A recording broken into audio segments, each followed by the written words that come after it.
Hi, my name is Kat Van Tran, and I am a member of the STEM Leo Club. In this episode of InSights, we decided to interview a woman named Kristin Smedley. She has two children who have experienced blindness in their lives, and in this interview, she will be sharing her experiences and how she has helped her children navigate the world.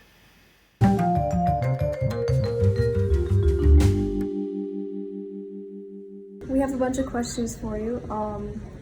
Our first one is, in general, do you think that there are any questions that one should not ask a blind individual, or in this case, a family member of a blind individual? No one's ever asked me that question. Are there questions not to ask a person that is blind? I don't know that I think that the more curious that we can be with people that access the world differently, I see that as a plus. The more curious we can be, the better. And questions, in my opinion, I am also a former teacher, are great. I think that we get a little hung up on, oh gosh, how do I approach and what should I ask? And what I tell everybody is, not even just with people that are blind, you see somebody with hearing aids or in a wheelchair, when someone accesses the world differently than you, what I have found to be the best question is, how can I help you be successful? If someone's trying to cross the street, you're not sure if they're going to be able to make it, you can simply say, do you need my help? How can I help you be successful? And then let them answer that. Got it. So it's not so much what not to ask, but what you should ask, right? Yeah, and definitely to ask. Like, a lot of times with people that are blind, my boys have been trained just like other people succeeding without sight. They can navigate a city better than I can, right? I mean, they can navigate Philly, the entire system, transit, everything better than I can. But people tend to want to help, and they'll literally grab them by the arm, let me help you cross the street. As opposed to saying, do you need my help? Can you get it, across the street successfully on your own? Just simply asking, do you need any assistance, is the way to do it. Okay, got it. That makes sense. And then our next question is, we've heard that some individuals can have partial sight or partial blindness, and that can progress as they grow. So did Michael or Mitchell have this, or were they full blindness, completely blind? Well, first of all, thank you for calling my boys by their names. You guys really did your homework to know that they're Michael and Mitchell. Thank you for that. It makes me smile every time I say their names, so good stuff. They actually were born with one of the most severe childhood blindnesses. However, they did have a little bit of vision when they were first born. It was just kind of like a lifetime of degeneration happened in the first several months and then several years of their lives. And honestly, it's one of the biggest myths out there that most blind people are completely in the dark. They're not. It's actually only a fraction of blind people are completely in the dark. The majority, over 90% have anywhere from a little sliver of vision. Like, my Mitchell has a little sliver on his peripheral, and Michael has a little bit of clouded spots that he can make some shapes out. But there's people that are visually impaired that they can read a menu in a restaurant, but they won't see something on the floor. They'll trip over it. So there's a whole big gamut of vision loss. Got it.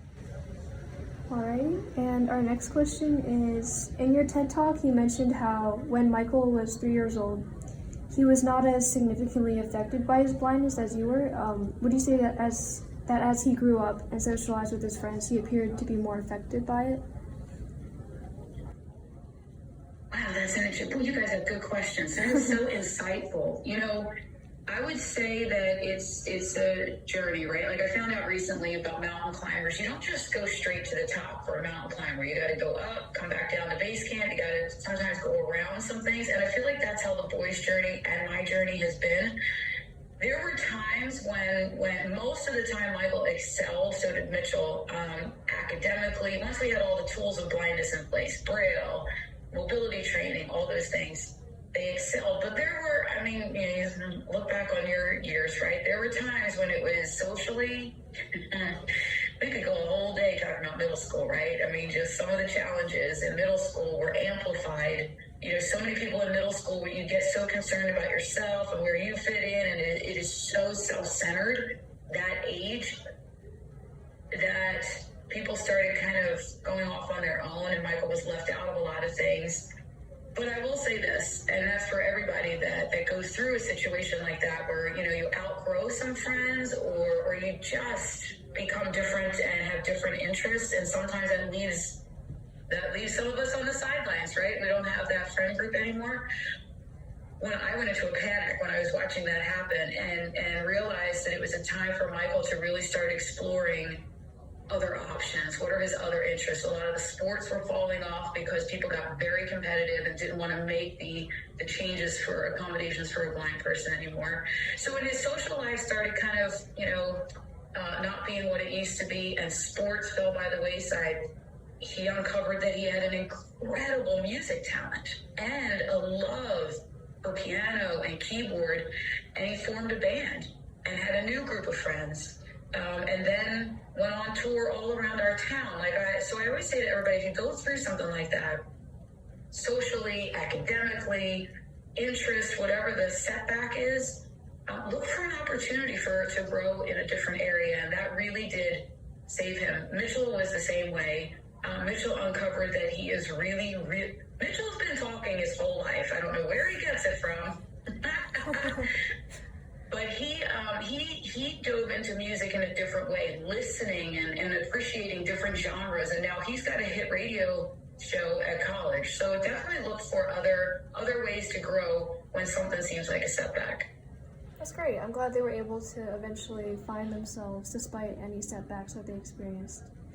It wasn't easy. I will say that. I don't want to make it sound like it was, we're just going to pivot and do this, right? There's a lot of mom tears. There was a lot of me stalking some kids saying, why aren't you talking to my kid anymore? No, I'm just kidding. I was just kind of in the background. Like, I did talk to a lot of moms to make sure and the teachers to make sure everything was still okay. Got it. So I know you kind of briefly mentioned this, but in your TED Talk, you mentioned how Michael enjoyed swimming, like, in the neighborhood pool when he was younger. So, like, as a blind child, did he require any specific accommodations to be able to swim safely, or was it, like, similar to a sighted person's experience? That's a great question, too. You know, I did a lot of, what do you want to call it? Like, I call it free gaming. You know, before you go to a game, you have a practice, right? And when you do anything, before you're on the big moment, you practice. So we would go to the neighborhood pool. Before all the kids and families were in the pool, I would take Michael, you know, and do a kind of walk around it, give him the lay of the land. We had this really cool, I call it a toy. It's not a toy, it's a teaching mechanism, but it's this Velcro. It's almost like a book that you open up to 2 pages, and you can put all these Velcro things on it to mimic, you know, like I would draw out the pool with these Velcro attachments, like the rectangle, and where all the things were. So we would talk about it before he even went. Then we would go walk around the pool so he knew where everything was, so that by the time we went, when everybody went, he understood where everything was so he could navigate it on his own. Now, you know, there were challenges with tons of people and kids in the pool. He had to be patient. Everyone else had to be patient. But I was with him most of the time. And then once he got the lay of the land, and the kids from playgroup and all that were there at the pool, people just started realizing how to accommodate for Michael. Even when he was in high school and went to a youth group at our church, I didn't realize how many strategies his friends had. So I drove everybody to the youth group one night. And it's dark, it was winter. We get out of the car and I went to walk them in and sign them in. And I'm talking to all of his friends, because I had a really big car back then. And didn't realize Michael had gotten out the back and was going in the wrong direction. He thought I had parked somewhere else, and he was going in the wrong direction, and realized nobody was behind the car. And he goes, Marco. And the kids all said, Polo. And then he knew where everybody was to walk up there. Like, you kids make up all kinds of easy strategies to make it work. It's us adults that overthink and let things get in our way, right? But it's been like that, Michael and Mitchell's whole life. They used to go to their schools, like when they started the elementary school and then a new school for middle school and high school, they went all summer with a special teacher for the blind, memorizing the entire school, every route, every staircase, their whole schedule, how to get around. Because, I mean, our schools are huge here. they were so good at it that when each of them was a freshman, and you walk into a big high school as a freshman, it's so overwhelming.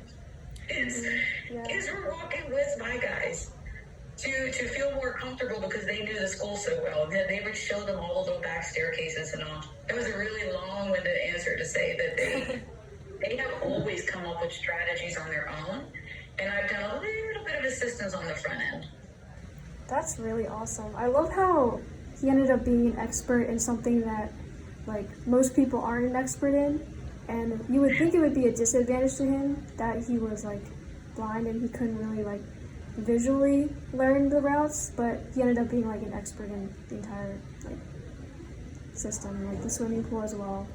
I think that's really cool. Well, you just pointed out a word that I've been on stages all over the place talking about. Disadvantage. That's how we look at it, right? And not even just blindness.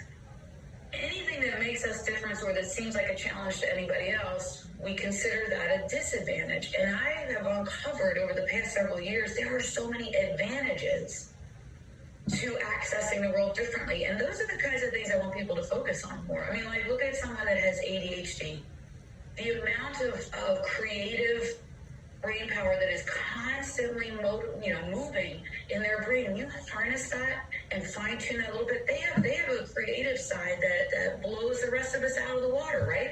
But we sit there thinking, oh boy, what a disadvantage, instead of looking for that advantage. But boy, did Michael's friends know that what an advantage that was for him to know the school. And I'll tell you this too, the middle school here, they went to their 8th grade trip was to I think it was like Dorney Park, one of the theme parks. Mm-hmm. And because the boys are blind, the park gets a little nervous and they say, okay, you're going to go to the front of every ride line so that you're not in the line trying to navigate. You know how many friends Michael and Mitchell had that day? Wow. They got to go to the front of the line, and then they had to like rotate friends for everyone to have a turn. It was really cool because it was a hard time of their lives with middle school. But man, that park day, everybody was their friend. That is awesome. Alrighty. Our next question. In a couple. Oh wait, it's your turn, right? Okay. Sure. Sorry. In a couple photos within your TED Talk, it appeared that Michael was wearing glasses. Is there a particular function that these glasses like aided Michael with, and like are they the same as prescription glasses that like a sighted person can wear, or do they have some special like features? This has been a thing that has boggled my mind since Michael was little. When he was 2, we got him glasses, and then I remember the specialist said, he basically said I was not a great mom for putting Michael in glasses. Actually, it was before he was 2. He was about 17 months, and at 2, the doctor said to me that I was not a great mom for forcing glasses on him. And I said, I don't know anything about this. First of all, it's not nice to call me a not nice mom. I'm trying to help my kid, right? But second of all, the ophthalmologist that suggested the glasses said if they don't work, he will throw them off. And Michael, from the day he put them on, when he was a baby, he never took them off. And it has blown my mind that and I've asked him, he can't really articulate it, even at 23 and as brilliant as he is. It's hard for him to articulate what they do for him. But I'm guessing from a sighted point of view, the minimal vision he has, that it sharpens it just enough that that's helpful to him. I also, in the beginning, was happy to have them on his face because I was nervous about, we were out there doing everything, and Michael's at playgrounds and running and all, and I figured it protected his eyes from anything, coming at him that he couldn't block himself. But he actually hasn't worn them in about a year because the ones he had broke, and he's trying to find a low vision specialist that can really work with him. And I said to him, experiment for a little bit because he was getting headaches without them. And I said, experiment and see if the headaches go away, because what I was fearing was that he was trying so hard to see as opposed to just letting it go and using those other senses and talents that he has. So he's tried it for a little while, and now we're going to go get another pair. But it's only my best guess that they're just sharpening what he has just enough for him. Got it. You mentioned that Michael and Mitchell wrestled. Again, are there any specific accommodations they needed, or in other words, was wrestling different for them in comparison to a sighted wrestler? You know what's so cool? I had no idea about this. Wrestling actually is, they only need one accommodation for a blind wrestler, and there's actually a ton of blind wrestlers, and when they're really talented, the sighted wrestlers get frustrated because a blind wrestler they tune into more of the feel, and they know exactly the moment. You know, in wrestling, it's all about when the other person, when the opponent is slightly off balance, and you capitalize on that. And a blind wrestler can feel that, whereas a sighted wrestler tends to be looking for it. And they try to teach sighted wrestlers to feel it, you know, and it's just so hard with the connection. But the only accommodation, it's actually in the rule book, that it's not even an accommodation, it's just a rule that when there's a blind wrestler, you have to stay in constant contact. So, you know, if you think about envision a wrestling match, they face each other, right? And then they're ready as soon as the whistle blows to attack. Well, instead of just facing each other, they do this, you know, they put their hands out in front, and they've got one hand facing up and one hand facing down, and the opponent matches that. So their hands, and then as soon as they break contact during the match, the ref blows the whistle, and they have to get back in contact. But that's actually in the rules. There is no accommodation. Every other sport that they played, we had to make special accommodations and get special permission, which for the most part in this town people got on board with. But wrestling was the cool one. Wrestling and swimming. Swimming has you just, they do this tapping thing with, they take a long, almost like the white cane, it's a long pole with a tennis ball in the end, and just, you know, if you know swimming, the swimmer's looking down at the floor. That's what those lines are for. And when they hit that certain mark, they know to start their flip turn, or they know that they're going to be turning at the wall soon. So they tap the swimmer on a blind swimmer on the head, because they can't see that line. Same thing. Wow, that's so cool. Like with the wrestling thing, like being able to heighten your other senses and that letting you be able to fight, like in the ring. Oh, it's amazing. And it used to drive me crazy when you know, because Michael and Mitchell would get guided out to the center of the mat, and you'd see the look on the other wrestler's face like, oh, this will be easy. They had no idea what was coming at them. It's really cool too, because it's also like a trait that not many people have, so it's just like an advantage in some ways. Well, yeah, I mean, and it was quite a lesson for me too, you guys, to watch.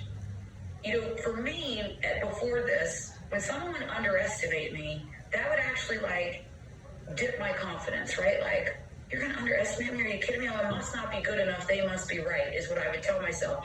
Then I'm watching Michael's face, because what would happen is his coach would start whispering to him, oh, this guy's underestimating you. And Michael was like, yes, because it was like sneak attack, right? So he totally shifted how I looked at, and to this day, how I look at when people underestimate me, I'm like, oh, the sneak attack that's about to happen. Yeah, that's true.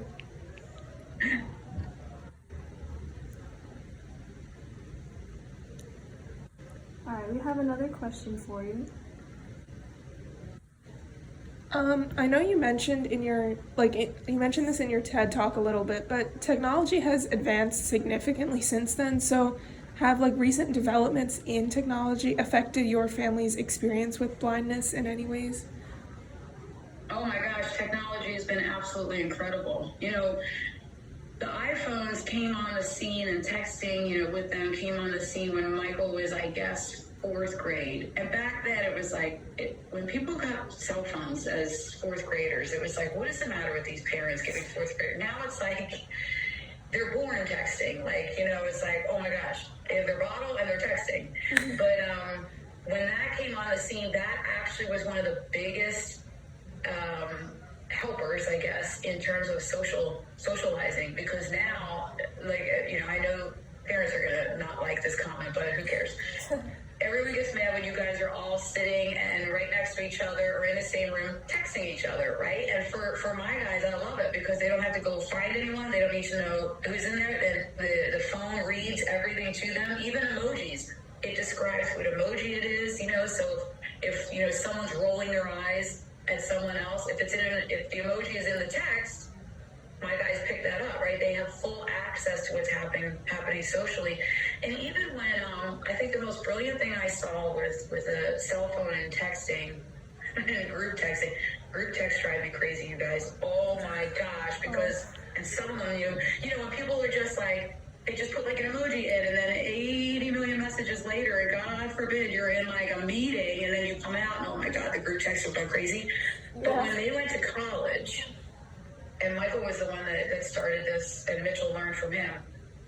You move into the dorm, and everybody's like, nobody knows anybody, and now they're trying to figure out who's who and remember voices. So Michael, as he met people on move-in day, he would go, okay, let's exchange cell phone numbers, and he would, tag them as he had a group text for his floor, a group text for the building, he had group text for his classes. So what he would end up doing is saying, my biggest fear for him was like, oh my gosh, he's going to go to that giant cafeteria, and how's he going to find anybody? Well, he would on the front end send out a group chat to say, and I think he ended up doing this in Snapchat as well. He would say, I'm going to dinner at 6 o'clock. Anybody want to go? And then he would get responses, and then they'd have a meeting spot and all walk over together. Like he figured it. That's the thing with people that are blind. They have such a different way of doing things. It's so much more efficient, whereas I remember in college, I was panicking. Even in high school, I'm like, who's got my lunch? And you're trying to navigate the big lunchroom, they're doing it on the front end. They're so much smarter than me. Yeah, we love planning ahead. Alright, I think we have time for one last question.